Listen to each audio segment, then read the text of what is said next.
jalan mekanik. Nah, kalau kemarin kita lihat penambangan sampai ke laut, penambangan di darat dengan alat-alat yang besar. Nah, ini hubungannya apa dengan jalan mekanik di sini nih? Agak bingung. Kita akan coba cari tahu. Yuk kita ke sana. Di mana tempatnya ya? Kita akan coba masuk ke sana saja. Kita akan lihat ada apa di sini di balik dinding ini. Sore Pak, sore ganggu. Waduh.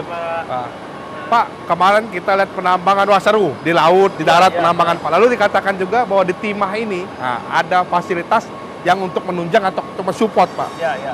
Support nunjang gimana maksudnya Pak ya? Gini Pak, support itu adalah menunjang kelancaran operasional dari penambangan kita Pak. Misalnya kapal kruk, tambang darat, ya. Jadi itu untuk kelancaran operasi mereka kan perlu perawatan. Nah itu kita sebagai perbaikan ya adanya di Balai Karya ini Pak. Oke, kita boleh lihat ya Pak? Boleh, silakan. Yes. Contohnya yang ini Pak, ini salah satu untuk perawatan kapal isap. Di sini ada Kapal isap ya? Ya, kapal isap. Ini ada bracket Pak, di mana asnya ini selubungi ini Pak. Selubungnya. Ini yang dibuatnya. Ini ya? Iya, ini yang dibuatnya. Kalau itu apa Pak? Sebagai bearingnya Pak. Sebagai bearingnya gitu. Oke. Nah ini? Yang ini untuk ini Pak, untuk di daerah untuk pencucian Pak, daerah ini. Nah, sini. Di mesin di sini Pak. Ini namanya fasilitas apa Pak? Fasilitas Balai Karya mesin. Mesin. Selain mesin ada apa lagi? Ada Balai Karya konstruksi Pak, ada Balai Karya las, ada Balai Karya listrik, ada Balai Karya cat, juga ada pabrik cor, pabrik oksigen. Jadi lengkap nih. Kalau lihat-lihat kayak gini, ini nambang timah atau bikin pabrik kan? Dua-duanya. Oke. Pak, habis dari sini kita mau lihat apa lagi yang seru Pak? Kita ngeliat ke Balai Karya konstruksi dulu Pak. Konstruksi ya? Iya. Oke. Nanti kita ke yang lainnya. Oke. Ini adalah produknya. Yang pertama dari sana, Pak, yang itu, ya. Terus kemudian nanti sudah bulat, nanti langsung kayak begini, Pak. Ini produknya. Nanti setelah ini baru kita las, luar maupun dalam.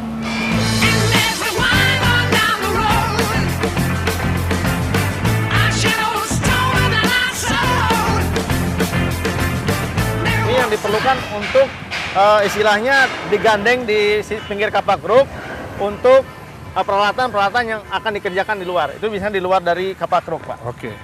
Semacam tongkang lah istilahnya. Waduh, ini Pak ya? Iya, yuk, betul. kita lihat yuk. Baik, Pak. Nah, sekarang kita ada di mana? Katanya ini bengkel las. Kita lihat dulu. Pak, ini apa Pak?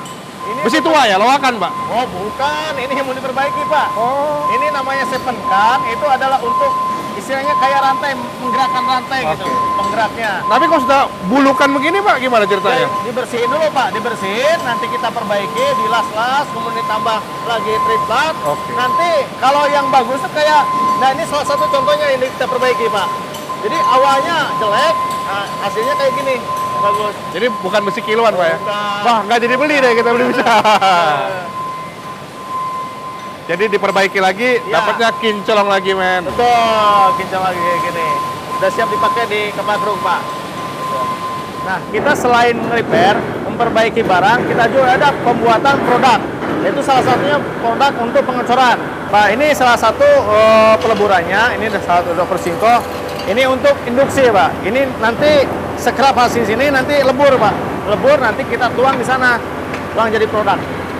Ini adalah salah satu produk daripada pengecoran kita. Nanti setelah machining, dicat, baru diterapkan di produk ladrol, gitu Pak.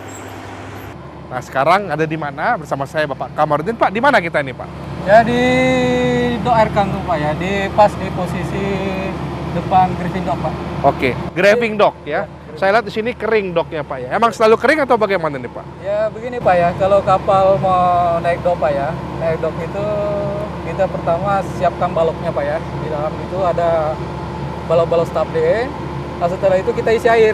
Iya. Jadi isi air sudah terisi di dalam ini baru kita masukkan kapalnya Pak. Oke, masukkan ke sini ya. Masukkan ke dalam, nanti kapalnya diposisikan pas posisi di atas balok gitu Pak. Oke. Jadi begitu nanti sudah pas di posisi di atas balok kapalnya, kita keringkan. Air dipompa keluar. Nah, dipompa keluar, setelah kering, Kita inspeksi kapalnya Pak, kita cek semua. Jadi pada kondisi kering seperti ini Iya. kerjakan. Iya, Pak. Macam-macam dikerjain. Saya lihat ada berapa kapal nih Pak? Ada 4 Pak. 4 kapal. Jadi Saya lihat di situ tadi ada banyak sekali besi-besi yang katanya akan untuk kebutuhan membangun kapal sedot untuk timah.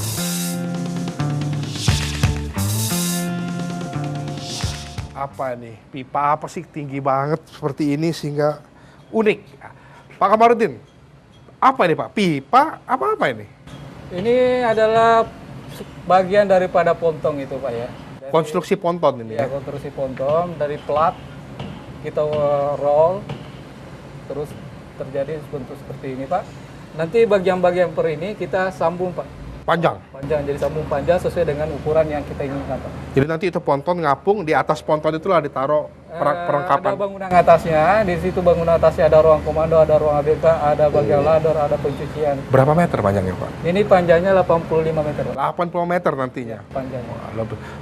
Ya, tadi kita lihat Pak ya proses dari marking, terus kita roll, terus kita join dari antara yang sudah kita roll itu. Sekarang ini sudah jadi nih Pak. Sudah jadi ada 4 pontong ini Pak, 2 yang panjang dan 2 yang pendek.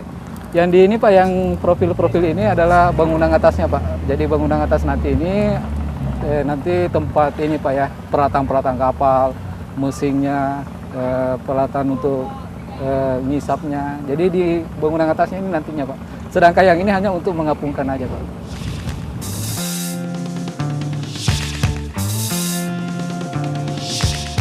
Sekarang bersama Mr. Donald Duck dan Pak Joko serta Mas Puji. Nah, kita lepas dulu Pak ya. Kasihan teman kita yang satu ini.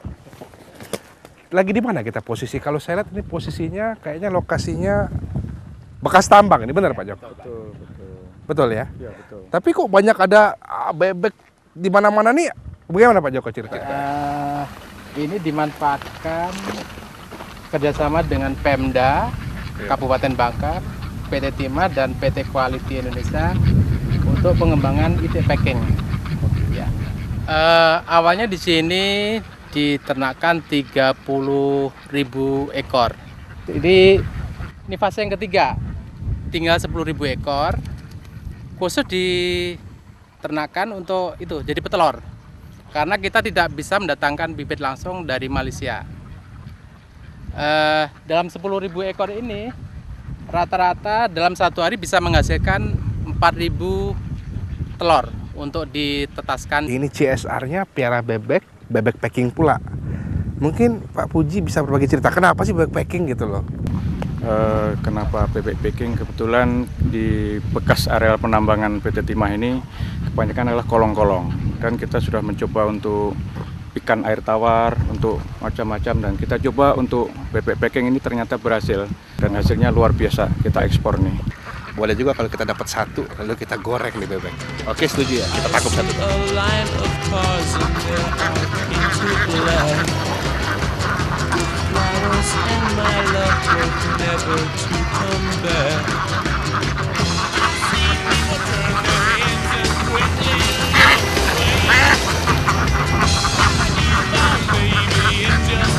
Wah, capek, nggak dapat. Mendingan kita ke restoran aja, kita beli yang udah jadi ya. Kedapatan timah ini juga sangat jarang.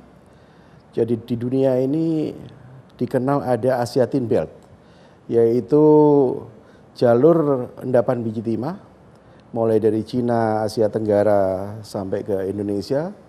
Dan di tempat lain itu adalah di Amerika Selatan, kemudian juga ada sedikit di Afrika dan sedikit di Eropa.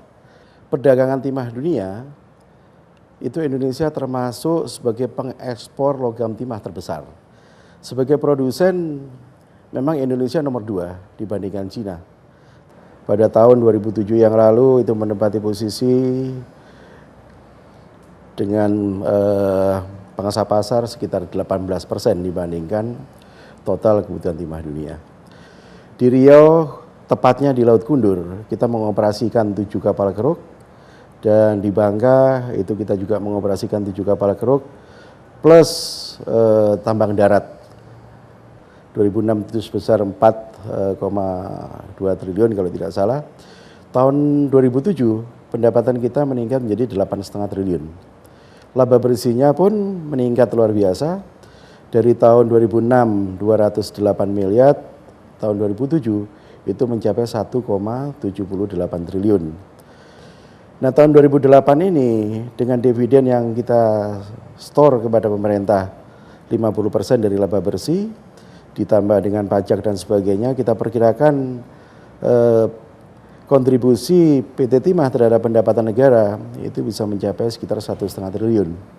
Mengekspor tanah air bagi PT Timah saya rasanya tidak. Karena PT Timah itu mengekspor sudah dalam bentuk logam timah.